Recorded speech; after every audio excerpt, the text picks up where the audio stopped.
kita skupkan ke dalam pembebasan lahan ya gitu. Pembebasan lahan yaitu perencanaan sudah pasti yaitu membutuhkan finansial, keuangan yang cukup besar mantap, untuk pembebasan lahan, sehingga hak-hak terhadap pemilik lahan tersebut terpenuhi secara layak dan adil gitu. Misalkan tanahnya Mas Hakim saya beli nih, tapi saya mau di atas NJOP misalkan. Nah itu kan apakah ada perhitungannya kan? Maksudnya kenapa sih dia membeli harga di atas NJOP? Nah itu ada perhitungannya nggak? Aku nggak tahu ada negara Konoha yang mana mengatakan pembebasan lahan untuk membuat ibu kota itu terhambat. Ada 2.000 hektar, 2.000 hektar sekian belum diselesaikan. Tapi seperti kita ketahui, kita harus ketahui hierarki perundang-undangan gitu. Ada undang-undang dasar, bagaimana posisi Perpres di sini gitu. Jangan sampai Perpres ini dikeluarkan oleh Presiden tapi menyalahi aturan undang-undang yang di atas. Halo sahabat Oknum, saya Davinski Rasyad Wirgantara. Selamat datang di YouTube Oknum, obrolan, kasus, dan hukum.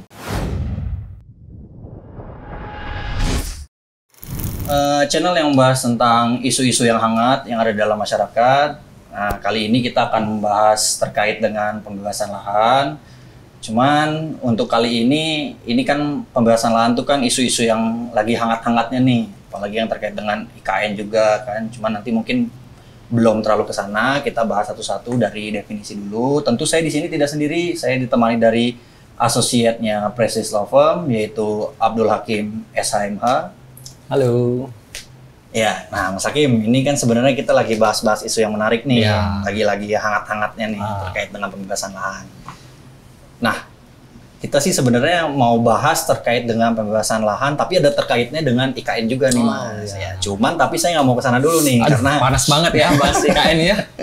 Ya takutnya nanti terlalu panas lah kita ya. Jadi mungkin kita dari kupas tuntas dulu lah dari definisi itu yang seperti apa. Kalau Mas Hakim pernah nggak sih ada apa namanya seperti pengalaman atau mungkin handle klien terkait dengan pembebasan lahan gitu apa mungkin ada pengalaman saudara kerabat dan lain-lain terkait dengan pembebasan lahan, ada nggak ya Mas? Oke, untuk pembebasan lahan sendiri mungkin pengalaman ada di keluarga aku sendiri ya. Ada berarti ya pernah ini ya. Kebetulan keluarga aku dari Aceh nih. Kebetulan kita tahu program strategis nasional itu ada salah satunya jalan tol Sumatera gitu yang menghubungkan antara Aceh dan Lampung gitu, koneksi di mana pada saat pembebasan lahan khususnya di wilayah Aceh kebetulan saudaraku kena nih untuk pembebasan lahan dilakukan oleh pemerintah. Berarti gitu. sebenarnya ya itu tadi ya proyek strategis tadi ya. Jadi besar kan, maksudnya skalanya besar. Iya gitu. Tidak Sumatera ya, maksudnya sampai saat ini apakah masih berlangsung atau gimana? Untuk kebetulan untuk segmen jalan tol di wilayah Sumatera itu ya? Iya di wilayah Sumatera, khususnya wilayah Aceh. Untuk segmen di wilayah saudaranya aku kebetulan udah selesai dan pembebasan lahannya udah selesai gitu. Cuman mungkin terkait dengan proyeknya entahlah ya apakah masih berjalan atau sudah selesai tahapan kita. Gitu. Ternyata pembebasan lahan yang dilakukan oleh pemerintah itu terhadap kebetulan keluarga aku ini berjalan dengan sesuai dengan aturan, di mana telah dilakukannya sosialisasi awalnya sehingga ada kesepakatan harga. Kesepakatan harga pun harus ditilik berdasarkan peraturan undang-undang yang berlaku gitu. Tidak boleh semena-mena sehingga hak-hak dari pemilik atas tanah tersebut tidak terpenuhi. Gitu. Iya, jadi memang sebenarnya hak-hak dari masyarakat ini memang harus wajib dipenuhi sama negara ya. Dalam hal ini kan yang melakukan pembebasan lahan itu kan adalah negara kan ya Mas. Iya, benar. Tapi kalau dari saudara Mas Hakim itu yang kasus itu udah selesai ya, maksudnya secara administrasi sudah selesai. Udah. Berarti terima kompensasi ya ini ya? Iya benar, kompensasi yang diterima. Tapi Mas, kalau boleh tahu terkait dengan pembebasan lahan ini apakah hanya semata pembayaran kompensasi kah? Maksudnya dalam arti uang tunai, pengganti uang tunai, ataukah ada yang lain? Nah, jadi sepengalaman dari aku, kompensasi terhadap pembayaran hak atas tanah ini tidak hanya semata-mata dibayarkan dengan uang tunai atau cash gitu. Jadi ternyata di pemerintah ini ada skema juga. Skema tidak dilakukan pembayaran dengan uang tunai, melainkan apa? Pemerintah mengganti tanah yang diambil oleh pemerintah itu dengan tanah yang lain, yang mana notabene-nya harus sama kegunaannya. Berarti maksudnya itu dari pembebasan lahan itu warga yang kena dampaknya itu digantikan lagi dengan tanah yang baru oleh pemerintah, gitu. Nah, kebetulan itu penggantian tanah lahan itu ada di kebetulan di desaku sendiri, di mana di desa itu ada tanah ulayat yang dipergunakan oleh masyarakat adat desa tersebut. Kebetulan kena nih programnya pemerintah gitu kan. Nah, ternyata masyarakat di desaku itu nggak mau, kita nggak mau uang gitu, dalam artian ya ini tanah kalau kita ngambil uang kita kasih kemana gitu kan, kita bagi-bagi ke masyarakat kan nggak mungkin gitu. Maka dari itu masyarakat yang meminta dalam sosialisasi dan negosiasi dalam pemerintah itu meminta digantikan dengan tanah yang lain dengan kondisi yang layak lah, seperti itu. Kaget mungkinnya dia dapat uang, wah ini buat kemana nih, saya bingung nih. Benar. Jadi lebih baik udahlah mending digantikan dengan lahan atau yang seperti apa gitu. Kesepakatannya kan mungkin dari pemerintah dan warga tersebut gitu kan, masyarakat. Karena yang menurut saya agak susah itu mungkin dari masyarakat pedalaman ya. Itu kan yang mungkin terkadang yang kita tahu masyarakat Perindavan itu yang sulit menerima modernisasi terhadap zaman gitu. Oke, saya paham. Jadi Mas, kalau boleh tahu nih terkait dengan definisi pembebasan lahan itu secara konkretnya itu seperti apa ya Mas? Oke. Terkait dengan pembebasan lahan sendiri yang sejauh ini yang udah aku pelajari, kita bisa melihat pada pasal 1 ayat 2 Undang-Undang Nomor 2 Tahun 2012 di mana tentang pengadaan tanah bagi pembangunan untuk kepentingan umum, di mana pada pasal 1 ayat 2 itu mengatakan pengadaan atau pembebasan lahan itu ada suatu kegiatan menyediakan lahan dengan melakukan ganti rugi yang layak dan adil kepada pemilik hak atas tanah tersebut gitu. Kemudian di dalam Undang-Undang UPA Pokok Agraria pada pasal 18 yang pada intinya juga mengatakan pencabutan hak atas tanah itu dapat dilakukan dengan melakukan ganti rugi yang layak sesuai dengan peraturan perundang-undangan gitu. Tetap semuanya itu ada aturan ya yang mengatur tentang itu, yang nggak sewenang-wenang kan. Iya, nanti kalau sewenang-wenang masyarakat dapat demo terhadap masyarakat. Nah, itulah Mas sebenarnya nih yang nanti bakal kita bahas ke sana, cuma nanti kita nggak ke sana dulu. Nah, Mas, terkait dengan pembebasan lahan ini kan berarti dalam arti ada ya, untuk kasus yang tadi saya dengar dari Mas itu kan terkait dengan jalan tol tuh kan. Dalam hal ini pelaksananya itu adalah negara gitu kan. Nah, selain negara apakah bisa yang lain nggak Mas? Maksudnya misalkan saya nih punya perusahaan swasta gitu, waduh saya butuh lahan nih untuk saya berkebun atau apa, itu bisa nggak gitu? Oh, boleh banget gitu. Tidak harus pemerintah yang melakukan pembebasan lahan. Jadi dalam arti swasta pun bisa ya? Perusahaan-perusahaan swasta maupun BUMN milik pemerintah juga melakukan hal demikian untuk pembebasan lahan dalam rangka melakukan ekspansi bisnis yang mana perusahaan itu harus berkembang dong, harus membutuhkan lahan-lahan yang baru gitu. Ya, oke. Berarti kesimpulannya ya bisa ya intinya. Bisa. Ya. Jadi maksud saya tuh terkait dengan pembebasan lahan ini berarti hal yang lumrah lah yang pernah. Tapi dalam catatan notabene harus mengikuti peraturan undang-undang yang saya jelaskan seperti tadi. Maksudnya gitu. Nggak kemana-mana ya, tetap bukan berarti swasta itu boleh sewena-wena, tidak gitu. Nah, tetap itu kita bisa sebut adalah oknum lah ya, kalau yang bermain-main seperti itu tidak sesuai dengan peraturan. Mungkin di negara Konoha ada oknum yang demikian, tapi kita nggak tahu gitu kan. Tapi ada lah ya, minimal ada lah ya. Ya, ini jadi menarik nih Mas. Terkait dengan pembebasan lahan itu kan pasti maksudnya ada administrasinya, terus lalu ada alurnya. Nah, bisa dijelasin nggak tuh Mas kira-kira terkait dengan alurnya gitu, maksudnya dari administrasi lah, misalkan yang seperti apalah gitu, maksudnya secara general aja sih Mas. Oke, baik. Jadi terkait dengan administrasi, ada tahapan-tahapan yang harus diselesaikan oleh si pelaku pembebasan lahan tersebut. Kita bersumber dari pasal 13 Undang-Undang Nomor 2 Tahun 2012 yang tadi saya katakan, di mana ada 4 tahapan yang harus dilakukan oleh pihak tersebut. Yang pertama itu perencanaan, di mana perencanaan itu harus dimulai dengan naskah akademik yang harus dilakukan oleh sebagai dasar lah ya. Di mana naskah akademik ini disusun oleh para ahli.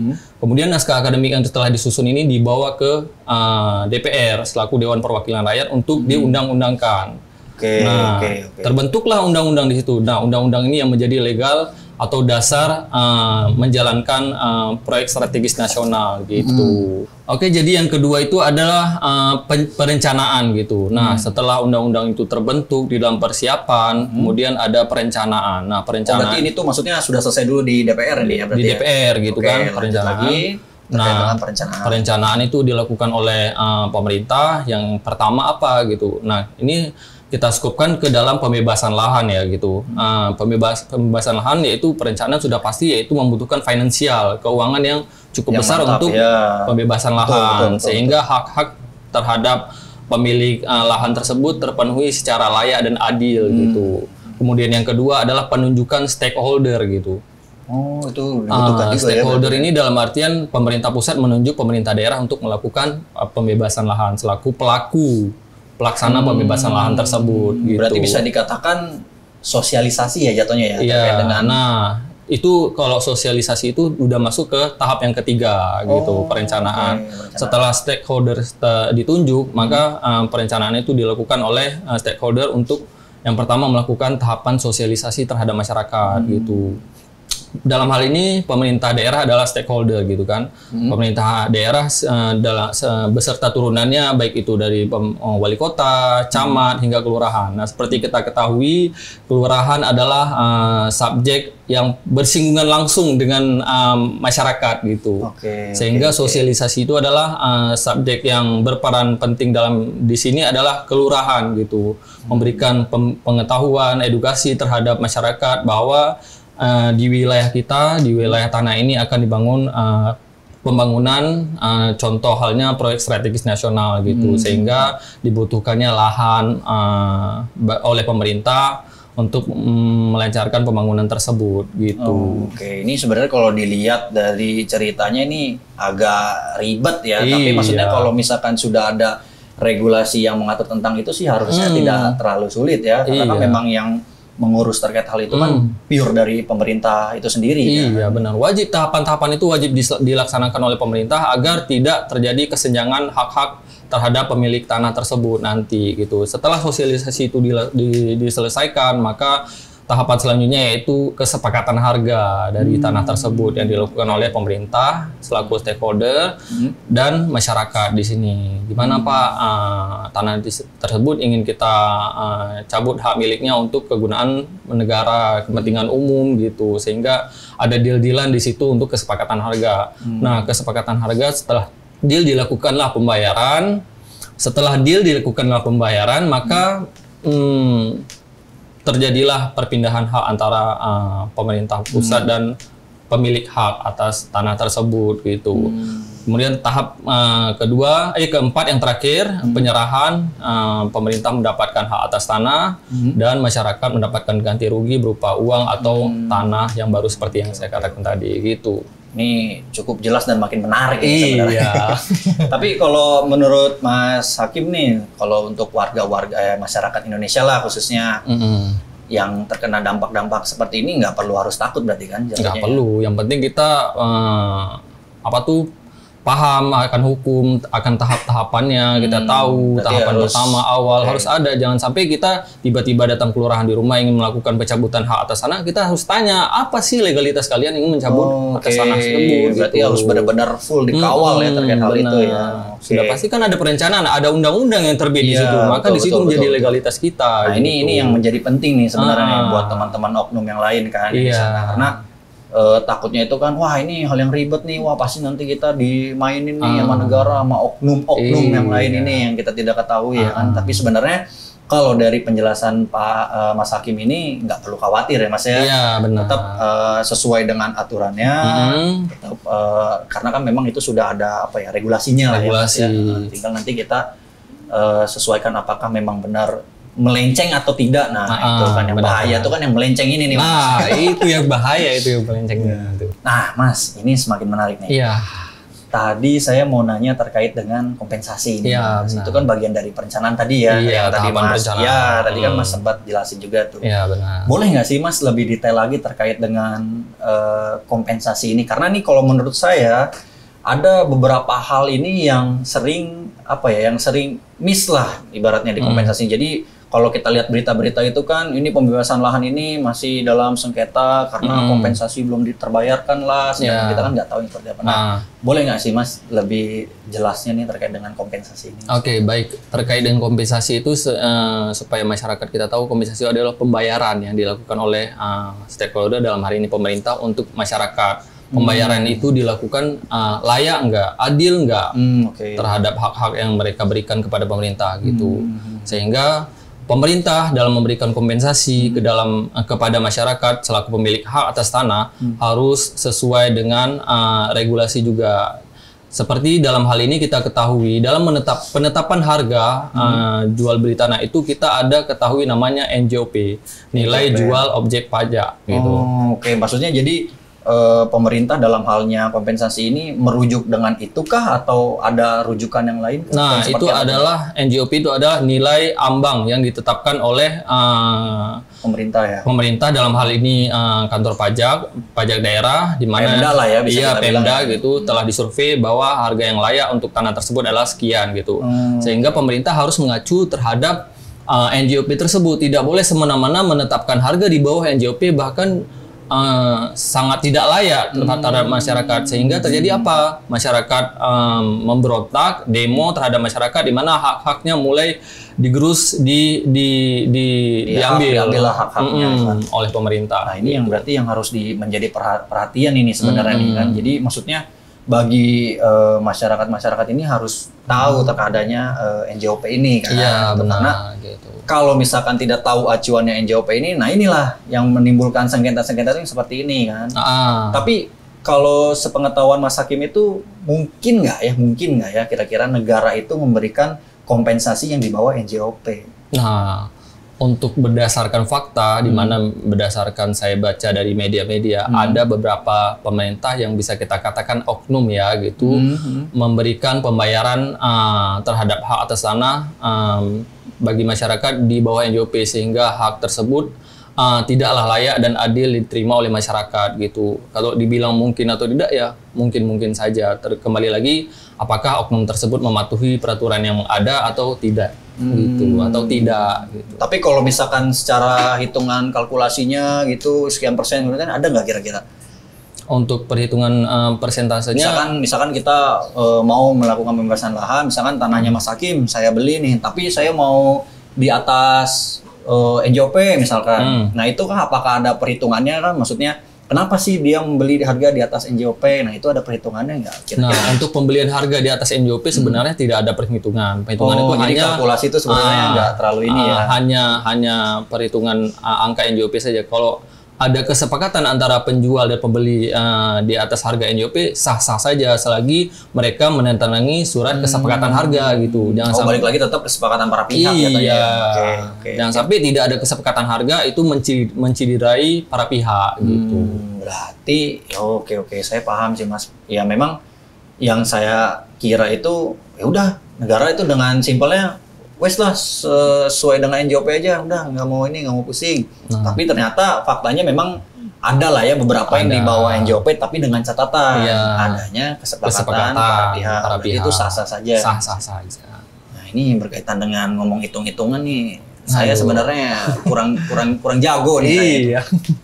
Silakan Mas, diminum dulu. Iya. Nah, ini biar kita nggak terlalu tegang-tegang lah. Udah penjelasan panjang.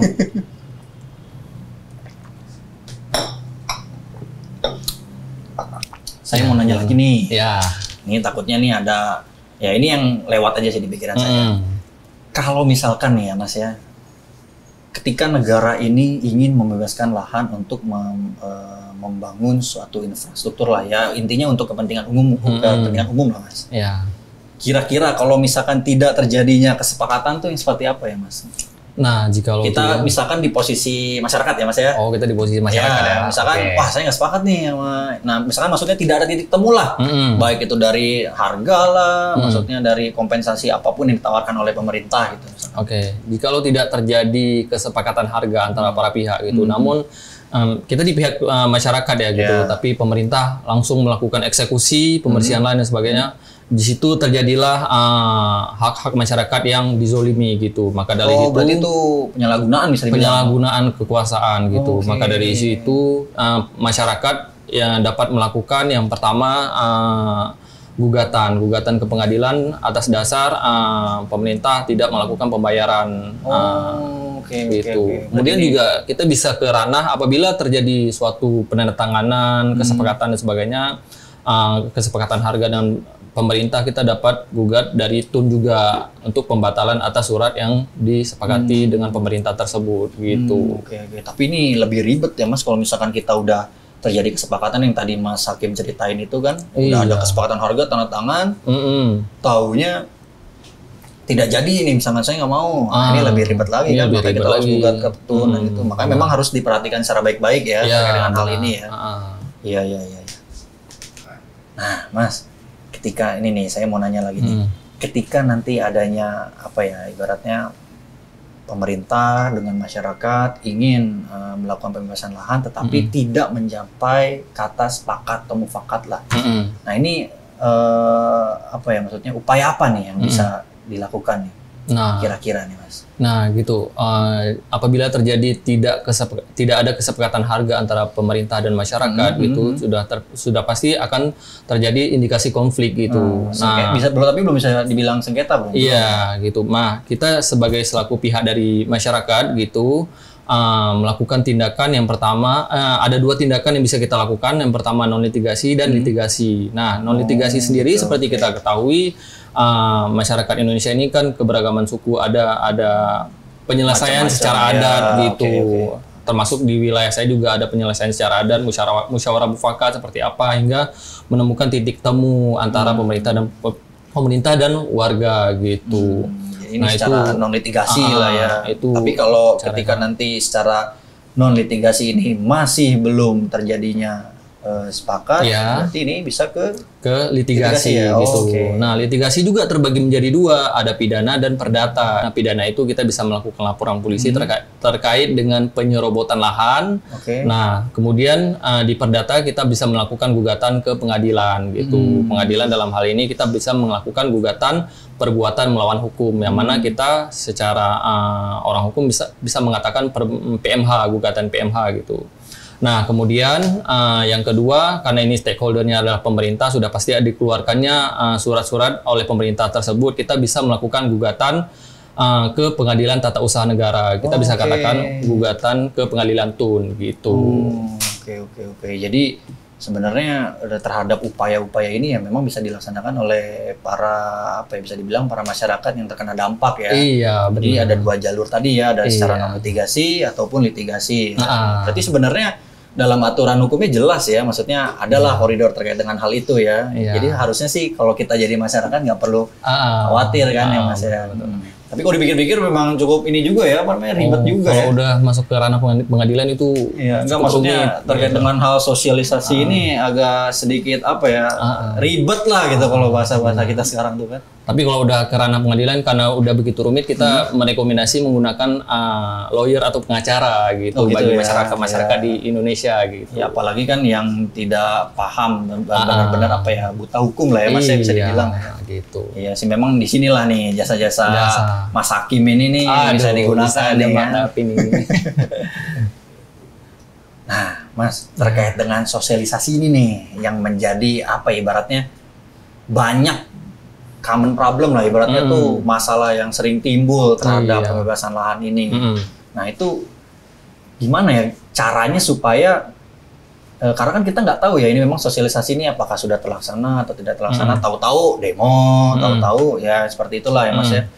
Nah, ini yang seperti apa ya Mas? Yang maksudnya dalam alurnya kan apakah ini memang bisa dikesampingkan kah atau memang ini menjadi suatu kewajiban gitu? Nah, oke, saya coba menjawab. Tadi kan udah jelasin tahapan-tahapannya. Salah satu tahapan adalah melakukan sosialisasi terhadap masyarakat gitu. Nah, dari media-media yang saya baca, contohnya seperti kasus yang di Rempang ini, ada masyarakat yang tidak tahu menau gitu, tiba-tiba lahannya udah diserobot, udah dilakukan pergusuran. Nah, saya mengidentifikasikan bahwa nah lahan ini kan besar gitu. Jadi masyarakat pemilik hak milik di lahan besar ini tidak hanya satu orang, mungkin bisa jadi ratusan. Tetapi yang mendapatkan sosialisasi itu hanya 80%, sedangkan 20% lagi tidak mendapatkan sosialisasi gitu, sehingga berdampak mereka tidak tahu apa-apa akan adanya penggusuran pembukaan lahan oleh pemerintah, dan terjadilah timbul konflik tidak terima akan hak miliknya direbut oleh masyarakat oleh pemerintah gitu. Oke, berarti ada nih ya oknum-oknum yang nakal bahwa dia itu tidak mau, udahlah ini kan rakyat-rakyat tidak mengerti nih, udahlah kita nggak usah lah melakukan sosialisasi, karena memang tadi kalau diceritain dari Mas Hakim kan memang cukup kompleks kan terkait dengan sosialisasi ini kan, cuman ternyata masih ada juga nih ya. Sebetulnya sangat disayangkan oleh stakeholder selaku perwakilan dari pemerintah daerah tidak melakukan sosialisasi terhadap 100% masyarakat yang ada di wilayah yang akan dilakukan penggusuran tersebut gitu. Oke. Nah, ini Mas, kita coba pembahasan lebih lanjut nih. Oke. Ketika adanya pembebasan lahan ini oleh suatu pemerintah, bisa nggak sih, maksudnya pemerintah menanggapi pembebasan lahan ini dengan cara-cara otoriter gitu? Apakah itu berefek nggak, atau malah bikin runyam, atau yang seperti apa nih Mas kira-kira? Nah, untuk terhadap tindakan pemerintah yang otoriter dalam artian anarkis ya gitu, merebut paksa ya gitu. Kalau otoriter tuh ya dia secara keras lah ya bisa dibilang. Itu sebenarnya suatu tindakan yang tidak dibenarkan dari undang-undang gitu, karena apabila kita melakukan pembebasan lahan terhadap masyarakat dengan suatu tindakan yang otoriter atau memaksa, itu dapat mengacu suatu konflik di dalam masyarakat, di mana tidak semua orang nyaman terhadap tindakan tersebut gitu apabila dilakukan. Karena kita tahu lahan kita, hak milik kita diambil gitu, tapi tidak secara baik gitu. Terkait dengan hal itu.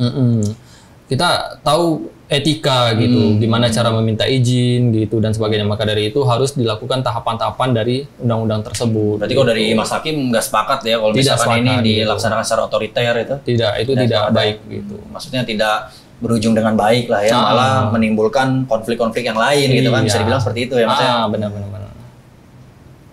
Nah Mas, kalau misalkan ada suatu tanah yang termasuk dalam ya suatu hak lah ya, suatu hak yang masuk ke dalam proyek strategis nasional nih, dalam arti kan proyek strategis nasional itu kan tentu tujuannya itu adalah untuk kepentingan umum, Mas ya. Nah ini apakah ada benefitnya nggak sih Mas, atau secara aturan tuh yang seperti apa? Apakah ya udah memang secara aturan seperti itu atau yang seperti apa Mas kira-kira dari Mas Hakim ya? Nah, dari saya tangkap proyek strategis nasional itu adalah untuk kepentingan umum gitu kan. Nah, apabila terjadi negosiasi harga gitu, di mana stakeholder selaku pemerintah melakukan bahwa ini kepentingan umum, bolehlah menetapkan harga di bawah NJOP gitu, seperti saya katakan tadi. Di awal tadi sehingga bolehlah, ini kan untuk kepentingan bersama. Sebenarnya itu sah-sah saja selagi ada kesepakatan antara kedua belah pihak gitu. Jikalau pihak, misalnya saya nih, rumah saya digusur gitu kan, tapi pemerintah datang bilang kalau ini bolehlah ditetapkan harga di bawah NJOP, toh juga kepentingan umum. Ya kalau saya memberikan dengan luwes, dengan ikhlas ya nggak apa-apa, kesepakatan gitu kan. Tapi ada masyarakat yang tetap mau dengan harga NJOP, ya tidak bisa dipaksakan oleh pemerintah gitu. Walaupun sebenarnya pemerintah ini memiliki daya paksa terhadap, karena kan dia tujuannya, ini kan tentang untuk kepentingan umum gitu kan. Masa saudara tidak bisa misalnya ikhlas lah ya, ikhlas gitu. Kembali lagi kepada undang-undang dasar gitu. Seperti kita ketahui setiap orang memiliki hak gitu. Undang-undang dasar pasal 28I gitu. Yang terkait dengan hak hidup ya. Hak hidup, hak mendapatkan hidup yang layak, rumah gitu. Begitu juga dengan undang-undang dasar pasal 33 33 itu. Berarti ya kalau tidak seperti itu ya nanti bisa-bisa bertentangan ini kan dari bertentangan dengan UUD 45. Benar. Mas Hakim. Iya. Nah, sekarang nih kita mulai masuk ke pembahasan yang lebih menarik lah ya, bisa dibilang berapi-api. Bola panas ya. Bisa dibilang bola panas, tapi bisa dibilang enggak lah, kayak gitu. Tenang aja. Ini terkait dengan IKN nih, Mas. Kalau dari Mas Hakim gimana nih? Saya pengen dengar dulu nih dari Mas Hakim itu terkait dengan pindahnya ibu kota nih dari DKI Jakarta ke Kalimantan ya Mas ya. Gitu. Mas kira-kira sepakat nggak sih atau nggak setuju nggak sih bahwa ibu kota Nusantara kita ini pindah gitu jadi di Kalimantan? Saya pengen dengar pendapatnya gimana Mas? Oke, ini menurut pendapat pribadi saya gitu, perpindahan ibu kota Nusantara ke Kalimantan itu adalah sebuah perbuatan yang saya sepakat terhadap perpindahan tersebut. Seperti kita ketahui banyak negara-negara di luar sana melakukan perpindahan ibu kota, termasuk tetangga kita Malaysia juga udah pernah melakukan perpindahan ibu kota gitu. Perpindahan ibu kota itu tidak melulu hal-hal yang negatif gitu, karena seperti kita ketahui perpindahan ibu kota adalah jika kita lihat dari skop kacamata positifnya ya pemerataan ekonomi. Seperti kita ketahui Indonesia ini kan wilayah yang sangat luas gitu. Jikalau ekonomi hanya terpusat di Pulau Jawa, bagaimana nasib-nasib di daerah gitu. Maka dari itu perpindahan ibu kota juga saya sepakat terhadap perpindahan tersebut. Seperti kita ketahui ibu kota di Jakarta banyak problem-problem terhadap kota Jakarta seperti macet, banjir dan sebagainya.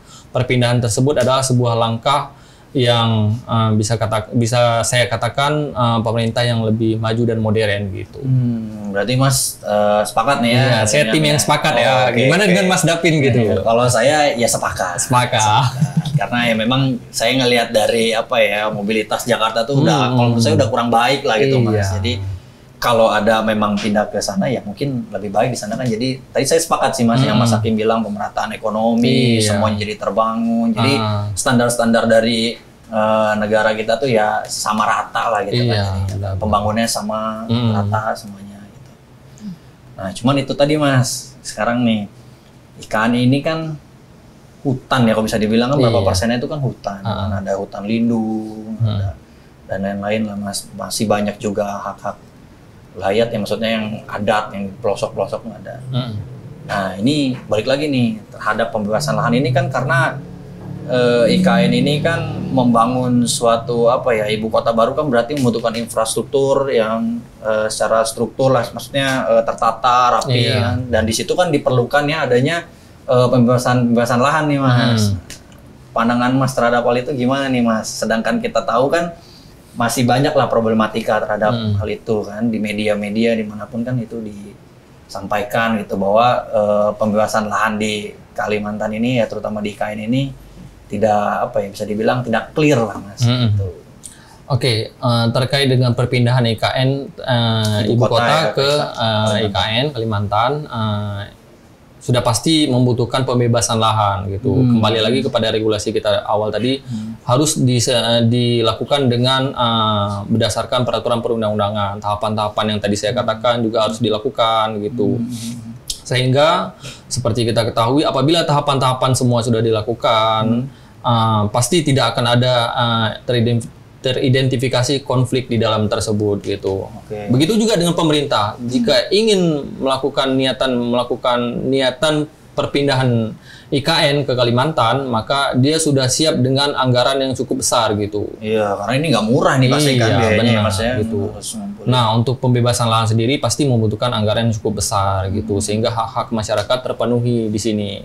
Nah, aku nggak tahu ada negara Konoha yang mana mengatakan pembebasan lahan untuk membuat ibu kota itu terhambat. Ada 2.000 hektar sekian belum diselesaikan gitu. Ini masalah dari masalah nih Mas menurut saya karena tapi bukan di negara kita ya gitu. Bukan ya Mas ya? Bukan gitu. Negara mana itu Mas? Konoha sih. Iya. Nah, itu dia Mas yang menjadi permasalahan itu ternyata masih pro kontra ya terhadap hal ini. Apalagi tadi Mas Hakim menjelaskan masih ada 2.000 sekian hektar lah ya masih proses atau enggak sengketa lah terhadap hal ini ya. Tapi kalau dari kacamata hukum ini gimana ya Mas terkait dengan pro kontra itu? Pro kontra ini maka harus diselesaikan secara langsung oleh pemerintah, dilakukannya pembayaran hak-hak terhadap masyarakatnya sehingga masyarakat mendapatkan hak-hak yang layak dan adil. Tetap gitu. Ya balik lagi ke aturan itu ya. Gitu, jangan sampai ini IKN sudah jadi, udah peresmian dengan upacara di Iya, kemarin 17 tuh udah mulai tuh Mas di sana tuh, betul. 17 di kita kali Konoha lain lagi gitu ya, kan. Mas, ya. Oh iya. Hampir sama Hampir maksudnya, sama. gitu. Iya, gitu. Seperti itu ya. Nah, jangan sampai udah legalitas yang udah jadi, udah dilihat oleh masyarakat gitu kan. Tapi apa nyatanya di balik itu semua ada hak-hak masyarakat yang masih terzolimi dengan 2.000 hektar yang belum diselesaikan gitu. Oke. Nah, ini yang jadi permasalahan hukum sebenarnya kan. Ini hukum lah yang memang bisa menyelesaikan terkait hal ini nih sebenarnya. Iya, Mas. benar. Iya kan Mas ya. Karena soalnya kan tadi Mas Hakim jelaskan juga kan banyak sekali kan tahap-tahapannya terkait dengan sosialisasi dan lain kompensasi. Nah, ini walaupun memang dalam kacamata hukum tetaplah ya nanti bakal kembali lagi lah terbentur lah kan, terbentur lah apa masalahnya ya terbentur kembali lagi ke aturan-aturan gitu kan. Nah, ini Mas, yang IKN ini kan memang masih banyak bisa dibilang belum belum clear kan tadi ya Mas ya. Nah, tapi kalau misalkan suatu seorang pemimpin negara nih misalkan ya Mas ya, pemimpin negara Konoha nih, dia pengen mengeluarkan suatu peraturan lah terkait dengan pembebasan lahan di kota A gitu. Itu sebenarnya kalau dari kacamata hukum atau dari pendapat Mas Hakim seperti apa ya Mas? Apakah itu termasuk dari kepemimpinan otoriter lah atau seperti apakah itu sah-sah saja atau seperti apa ya? Oke, jadi jika lo berbicara terkait hak dari pemimpin negara, dalam hal ini Presiden memiliki hak untuk mengeluarkan perpres terhadap percepatan pembangunan IKN gini. Oh, berarti percepatan pembangunan lah ya ini konotasinya ya. Nah, gitu. Dalam hal itu konteksnya ya ada pembebasan lahan di dalam itu. Sah nggak? Sah-sah aja gitu. Oke. Nggak ada larangan gitu. Tapi seperti kita ketahui, kita harus ketahui hierarki perundang-undangan gitu. Ada undang-undang dasar. Bagaimana posisi perpres di sini gitu. Jangan sampai perpres ini dikeluarkan oleh presiden tapi menyalahi aturan undang-undang yang di atas gitu. Terbenturlah dengan aturan yang lain gitu ya Mas. Maka dari itu perpres ini dapat dikatakan cacat hukum gitu. Maka dari itu perpres adalah hak prerogatif yang dikeluarkan oleh presiden, boleh saja gitu, tapi tidak boleh bertentangan dengan aturan hierarki peraturan perundang-undangan gitu. Berarti tetap sah-sah saja nih ya. Ya, benar. Kalau saya mau naik jet pribadi ke sana boleh nggak Mas? Aduh, itu di Konoha boleh, tapi di Indonesia nggak boleh. Oh, nggak gitu. boleh ya Mas ya, tapi itu nggak boleh ya. Takutnya nanti ada masyarakat gitu kan yang melihat. Kita kan nggak tahu. Tapi itu termasuk sifatnya otoriter nggak Mas tadi? Yang saya mau naik jet pribadi. Aduh, itu udah termasuk tergolong ke dalam perbuatan yang otoriter gitu. Sehingga menampakkan hal-hal yang negatif di dalam masyarakat gitu. Bisa dijadikan penyalahgunaan jabatan gitu. Ntar masyarakat ngelihat, ini ada gratifikasi, teridentifikasi gitu. Oh, itu kayak pembahasan kita yang lalu itu, gratifikasi seru juga itu. Iya. Nah, Mas Hakim, ini semakin merucut nih. Kita hampir finish sebenarnya nih terkait pembicaraan ini. Jadi gini Mas, ini kan tadi pembahasan sudah panjang lebar nih terkait dengan pembebasan lahan. Nah, kesimpulan yang bisa kita ambil terkait dengan pembebasan lahan ini kan karena ini kan kita pasti nih ditonton sama orang-orang nih, jutaan orang di mana nih kan. Apalagi mudah-mudahan bisa bermanfaat bagi orang-orang yang terkena dampak ini kan itu kan ya Mas. Gitu. Nah, itu harapan saya juga gitu. Iya, betul Mas. Itu memang harapan kita semua. Tapi kira-kira apa ini yang harus ya bisa dibilang tips and trick lah ya apabila terkena dampak-dampak hal yang seperti ini gitu. Oke, baik. Saya coba menjawab untuk bagi masyarakat Indonesia, khususnya seluruh Indonesia, apabila terdampak terhadap pembebasan lahan dari pemerintah, masyarakat tidak perlu khawatir, tidak perlu takut. Maka tahapan-tahapan yang harus dilakukan oleh pemerintah yang pertama yaitu harus mengetahui, menanyai kepada si pemberi sosialisasi dalam hal stakeholder perwakilan pemerintah di sini, tanya apakah ada landasan hukum untuk membangun proyek strategis nasional ini. Apabila ada landasan hukum seperti saya katakan tadi pada Vin, sudah ada undang-undang, maka hal ini adalah legal dilakukan oleh pemerintah gitu. Nah, kemudian nextnya masyarakat juga harus tahu sosialisasi udah didapatkan belum oleh masyarakat, udah dilakukan belum oleh pemerintah untuk pemberitahuan terhadap masyarakat bahwa akan ada proyek strategis nasional untuk membangun bangunan atau jalan tol di sini gitu, sehingga masyarakat tahu niat dan hajatan pemerintah, dan kemudian masyarakat harus melakukan kesepakatan harga antara pemerintah dan masyarakat. Setelah tahu adanya program tersebut, oke, aku akan melakukan pelepasan hak aku. Bagaimana penyelesaiannya? Apakah dilakukan ganti rugi atau diganti dengan lahan tanah yang baru gitu. Kemudian apabila tidak terjadinya kesepakatan seperti saya jelaskan tadi Pak Davin, harus diselesaikan dengan jalan hukum, baik itu kita dua tadi, non litigasi atau litigasi. Yang pertama non litigasi, kita harus selesaikan musyawarah mufakat, yaitu penyelesaian hukum adat. Kemudian dengan litigasi terbagi menjadi dua, ada hukum pidana dan perdata. Pidana, masyarakat bisa melakukan laporan kepada kepolisian terkait dengan penyerobotan lahan. Kemudian langkah hukum perdata, kita bisa melakukan gugatan di pengadilan. Gitu. Berarti yang memang harus diketahui oleh masyarakat yang terdampak ya Mas ya. Ini berarti kita harus memang benar melihat aturan itu ya Mas ya. Maksudnya regulasinya memang harus kita pahami ya. Step-stepnya, alurnya. Nah itu kita nggak boleh keluar jalur terkait dengan hal itu ya. Iya, benar. Oke. Ini saya mulai agak seger ini Mas. Berarti masyarakat nggak perlu takut gitu kan. Dia tinggal memahami terkait dengan regulasinya, sesuai nggak dengan apa yang sedang dijalankan gitu. Takutnya kalau misalkan tidak ada salah satu alur yang terlewatkan kan, nah ini berarti ada oknum-oknum nih yang bermain, bisa dibilang gitu ya Mas. Tapi yang nggak perlu takut, tadi memang sudah dijelaskan juga sama Mas Hakim bahwa semua itu udah ada koridornya gitu. Iya, benar. Kayak misalkan tidak adanya sepakat, nanti bisa dilakukan secara litigasi atau non litigasi, atau mungkin nanti bisa nggak dihubungin nih Mas Hakim nih? Iya, mungkin bisa langsung hubungin saya melalui Pak Davin nanti selaku host di acara ini ya.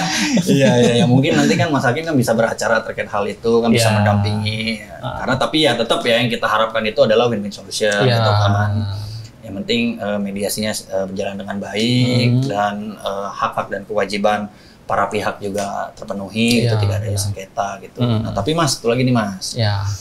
Kalau misalkan ada masyarakat nih, yang kita katakanlah dalam sosialisasi dia tidak ada nih, sosialisasi tidak ada. Tapi sosialisasi tidak ada, itu sudah dilakukan penggusuran ya, bisa dibilang penggusuran. Nah, itu seperti apa ya Mas?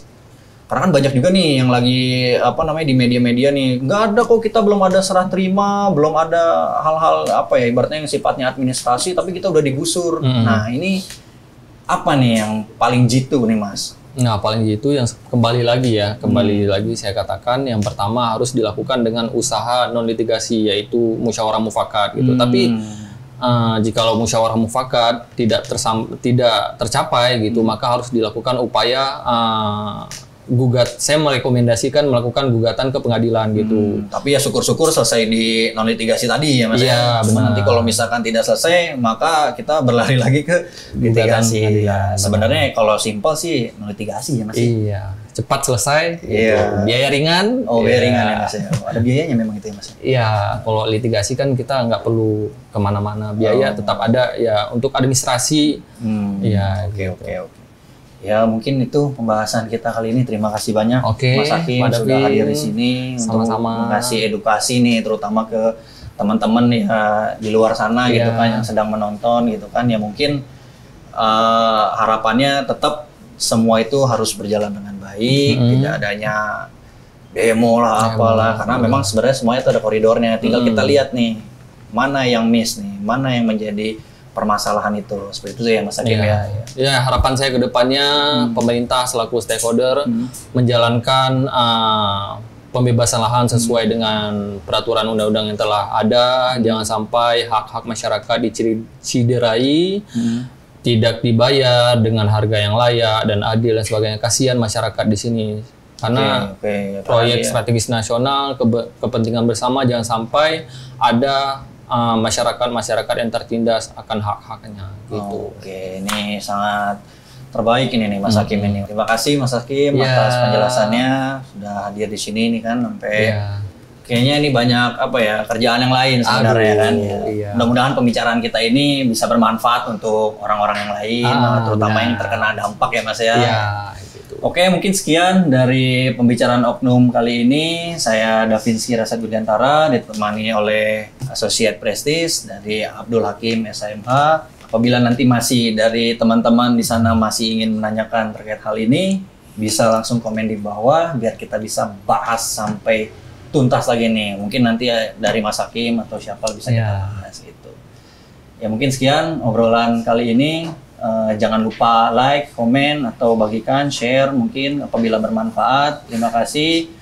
Sampai ketemu lagi di Oknum selanjutnya. Obrolan kasus dan hukum by Prestige Law Firm.